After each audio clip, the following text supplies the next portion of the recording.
गङ्गटो र बाँदर। कुनै समयमा गङ्गटो र बाँदर दुई साथी सँगै बस्थे। एक दिन ती दुवैजना घुम्न निस्केका थिए। त्यति नै बेला बाटोमा बाँदरले जामुनको बिहा र गङ्गटोले भातको डल्लो पायो।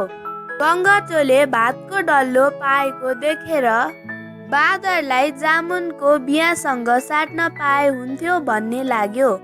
त्यसैले उसले भातको डल्लोसँग आफ्नो जामुनको बिहा साट्न अनुरोध गर्यो। गङ्गटोले जामुनको बिहा लिएर भातको डल्लो बाँदरलाई दियो। भातको डल्लो पाउने बित्तिकै बाँदरले खाइहाल्यो। तर गङ्गटोले त्यो बिहा आफ्नो बगैँचामा लगेर रोप्यो। दिनदिनै गङ्गटोले त्यो बिहा रोपेको ठाउँमा पानी हाल्ने र स्याहार्ने काम गर्यो।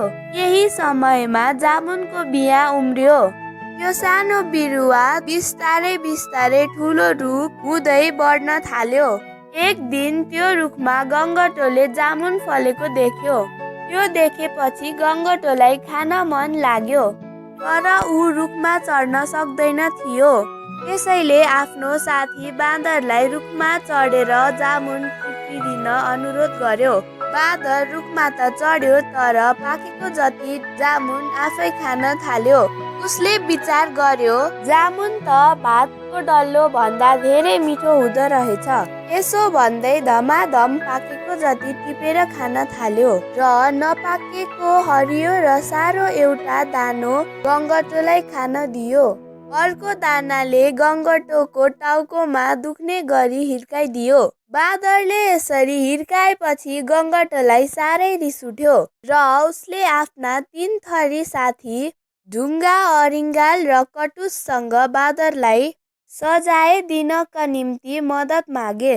एक दिन गङ्गटोले बाँदरलाई आफ्नो घरमा चिया खान निम्तो दियो। उसका 3 थरी साथीहरू बाँदरलाई सजाय दिनको निम्ति लुकेर बसे। बाँदर गङ्गटोको घर आएपछि उसलाई आदरका साथ आगोको तातो नजिकको सिटमा लगेर गङ्गटोले राख्यो। तातो खरानीमा कटुस लुकेर बसेको थियो। एकैछिनमा कटुस पाकेपछि एक्कासी पड्किएर आगोसहित बाँदरको घाँटीमा बज्रिन पुग्यो। बाँदरको घाँटी पोल्न थाल्यो। बाँदर आगोले पोलेर यता र उता उफ्रिन थाल्यो।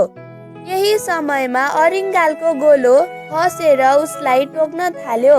बाँदर झन् यता र उता गर्दै घर बाहिर जान दौडिन थाल्यो। यही समयमा ढोकामाथि लुकेर बसेको ढुङ्गा उसको ढाडमाथि खस्यो। बाँदरको ढाड भाँचिए जस्तै दुख्न थाल्यो र भाग्न नसक्ने भयो। त्यसपछि बाँदरले आफ्नो साथी गङ्गटो र उसका 3 साथीहरूसँग माफी माग्दै भन्यो, मैले साँच्चै नराम्रो काम गरे। पाकेको जामुन जति मैले खाएर हरियो सारो जामुन मात्र उसलाई दिए। अब म यस्तो खराब काम कहिल्यै पनि गर्दिन। कृपा गरी मलाई माफ गरिदिनुहोस्। बाँदरले माफी मागेपछि गङ्गटो पनि खुसी भयो र ती सबैजना एक आपसमा मिल्ने असल साथी भए। त्यसपछि बाँदरले अर्कालाई ठग्ने काम कहिल्यै पनि गरेन। यदि हजुरहरूलाई मेरो कथाहरू राम्रो लाग्छ भने लाइक, सेयर, कमेन्ट अनि सब्स्क्राइब गरिदिनु होला।